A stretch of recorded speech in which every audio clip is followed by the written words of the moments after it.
नमस्कार स्वामी भक्तांनो, नवरात्रीमध्ये 9 दिवस आपण आपल्या कुलदेवीची उपासना करत असतो, तिची घटस्थापना करत असतो आणि या नवरात्रीमध्ये केलेल्या घटस्थापनेला अतिशय महत्त्व दिलेले आहे।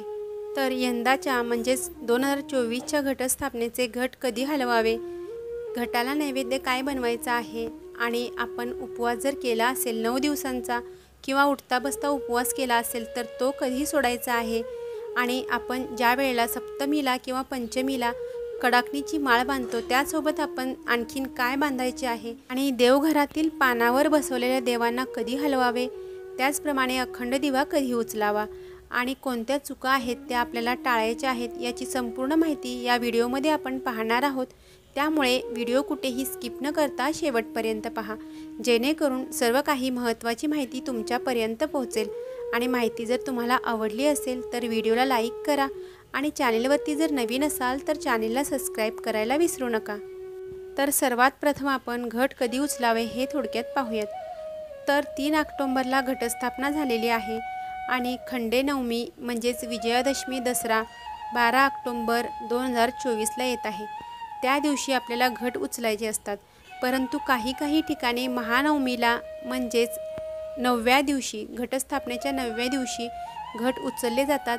कारण प्रत्येकाच्या प्रथा परंपरा ह्या वेगवेगळ्या असून त्यांच्यानुसार कोणी महानवमीच्या दिवशी घट उचलले जातात तर कोणी दसऱ्याच्या दिवशी हे घट हलवले जातात आणि त्यामुळे आपल्याकडे जी परंपरा पूर्वीपासून चालत आलेली आहे त्यानुसार आपल्याला घट उचलायचे आहेत। आता घट कसा उचलावा, तर घट उचलत असताना आपल्याला आपल्या शेजारची 4 ते 5 मुले किंवा आपल्या घरातील एखादा मुलगा असेल असे मिळून 5 जण मुलांना बोलवायचं आहे आणि त्यांनी हात लावायचा आहे 5 जणांनी आणि घट आपल्या डोक्यापर्यंत घ्यायचा आहे, परत खाली ठेवायचा आहे। असं आपल्याला एकूण 5 वेळा करायचं आहे आणि घट उचलत असताना आपल्याला आपल्या कुलदेवीचं नाव घ्यायचं आहे आणि तेव्हाच आपल्याला घट उचलायचं आहे।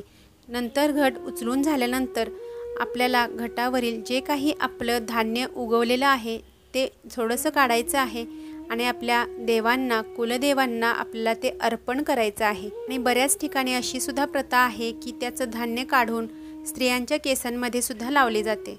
आणि घट हलवायचा असेल तर आपल्याला शक्यतो 12च्या आतमध्येच हलवायचा आहे, 12 नंतर आपण कधीही घट हलवायचं नाहीये। तर बऱ्याच ठिकाणी महानवमीच्या दिवशी घट हलवला जातो आणि त्याच दिवशी पुरणपोळीचा स्वयंपाकसुद्धा बनवलेला असतो आणि त्या दिवशी आपला उपवाससुद्धा सुटत असतो आणि त्या दिवशी आपल्याला पुरणपोळीचा नैवेद्य घटाला दाखवायचा आहे। आणि जे लोक दसऱ्याच्या दिवशी घट हलवतात त्यांनीसुद्धा काही ना काहीतरी गोडाचा नैवेद्य बनवून घटाला अर्पण करायचा आहे। आणि जर तुम्हाला पुरणपोळीचा नैवेद्य शक्य झाला तर तो बनवा किंवा खीर पुरी असं साधं सोपं जेवण किंवा सात्विक आहार या दिवशी आपण दाखवायचा आहे आणि घट हलवायचा आहे। आता उपवास आपल्याला कधी सोडायचा आहे, तर उपवास आपल्याला महानवमीच्या दिवशी म्हणजे शनिवारी सोडायचे आहेत। ज्यांचा उपवास उठता बसता आहे त्यांनी अष्टमीच्या दिवशी उपवास पकडायचा आहे, म्हणजे शुक्रवारी या दिवशी उपवास पकडून तो शनिवारी उपवास त्यांनी सोडायचा आहे। आणि जे महानवमीच्या दिवशी घट उचलणार आहेत त्यांनी आपल्या घरामध्ये जो काही नैवेद्य बनवलेला आहे, पुरणपोळीचा असो खीरपुरीचा असो, तो आपल्या घटाला प्रथम अर्पण करायचा आहे। त्यानंतर घट हलवायचा आहे आणि नंतर आपण जो घटाचा नैवेद्य आहे तो प्रथम खायला घ्यायचा आहे, त्यानंतर आपला उपवास सोडायचा आहे। आणि उपवास सोडताना जे पदार्थ आपण बनवणार आहोत ते अतिशय सात्विक असावेत। कांदा लसूण विरहित सात्विक थाळी आपण जेवायला बनवायची आहे आणि तीच आपण घटाला सुद्धा नैवेद्य दाखवून आपण नंतर खायला घ्यायचं आहे। या दिवशी जास्त तिखट तेलकट तामसिक पदार्थ करणे टाळावे। साधी सोपी भाजी पोळी वरण भात किंवा खीर अशा पद्धतीचे साधे जेवण सात्विक जेवण या दिवशी आपण बनवायचे आहे।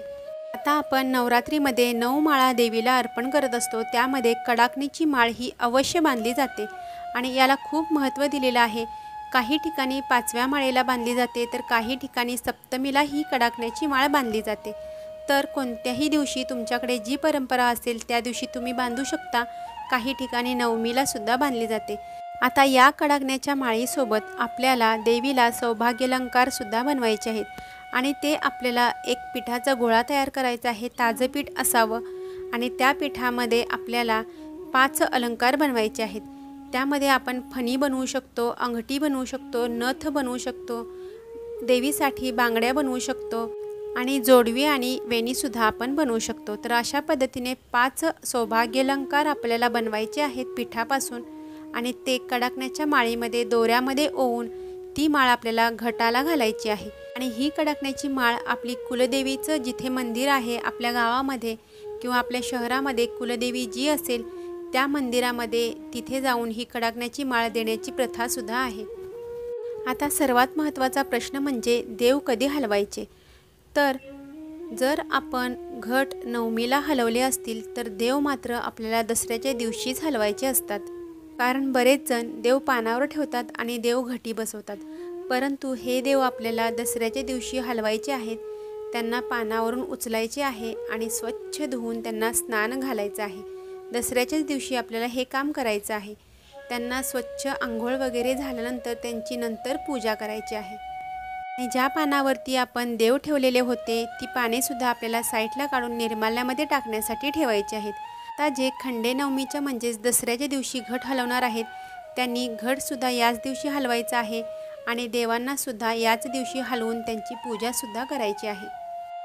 त्याचप्रमाणे सर्वात महत्त्वाचं म्हणजे घटामध्ये जे आपण घट वापरलेला आहे त्यामध्ये जे काही पाणी आहे ते कुठेही फेकून द्यायचं नाही आहे।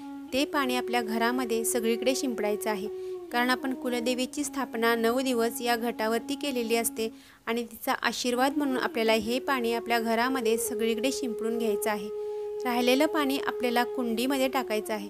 परंतु एक चूक आपल्याला करायची नाही आहे, ती चूक म्हणजे सर्व काही झाडांना आपण हे पाणी टाकू शकतो, परंतु तुळशीच्या रोपाला आपल्याला हे पाणी टाकायचं नाही आहे।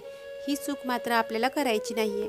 आता आपण घटामध्ये पाण्यामध्ये जे काही नाणं टाकलेलं आहे 1 रुपयांचा असेल काही असेल तो कॉईन आपल्याला उचलायचा आहे आणि आपल्या तिजोरीमध्ये ठेवून द्यायचा आहे। त्यामुळे आपल्या घरामध्ये लक्ष्मीची अखंड कृपा राहते, तिचा आशीर्वाद आपल्याला मिळत असतो। त्यानंतर आपल्या घटावरती जो आपण नारळ ठेवलेला आहे तो कधीही वाढवायचा नसतो।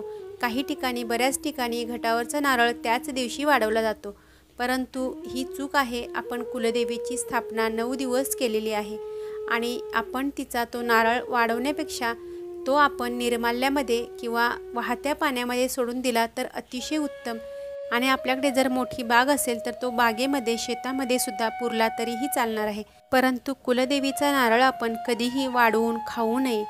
तो आपल्याला निर्माल्यामध्ये सोडावा किंवा बागेमध्ये पुरून ठेवावा।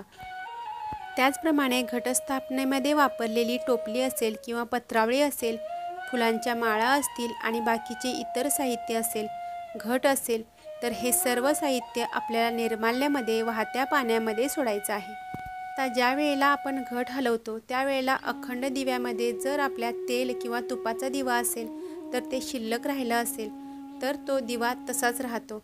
तर त्या दिव्याचं करायचं काय, तर तो दिवा आपल्याला तसाच ठेवायचा आहे। मुद्दामून फुंकर घालून किंवा हवेने हाताने अजिबात तो विझवायचा नाही आहे। तो दिवा तसाच अखंड ठेवायचा आहे। आपल्याला जर काही अडचण येत असेल देवपूजा करत असताना तर तो साईडला जरा ठेवला घट हलवल्यानंतर तरी चालेल, परंतु तो दिवा आपल्याला मुद्दामून विझवायचा नाही आहे। ही खूप मोठी चूक आहे। जोपर्यंत तो स्वतःहून विझत नाही तोपर्यंत आपल्याला तो दिवा तसाच तेवत ठेवायचा आहे आणि ज्या वेळेला त्यातलं तेल किंवा तूप संपणार आहे त्यावेळेला तो आपल्या मनाने विझणार आहे। त्यामुळे आपल्याला ही चूक करायची नाही आहे, अतिशय मोठी चूक आहे। आपल्या हाताने अजिबात तो दिवा विझवायचा नाही आहे, तो तसाच राहून द्यायचा आहे आणि तो विझल्यानंतर आपल्याला तो उचलायचा आहे। तर ही होती छोटीशी माहिती आणि माहिती जर तुम्हाला आवडली असेल तर व्हिडिओला लाईक करा। चॅनेलवरती नवीन असाल तर चॅनेलला सबस्क्राईब करायला विसरू नका। तोपर्यंत सर्वांना श्री स्वामी समर्थ, श्री गुरुदेव दत्त।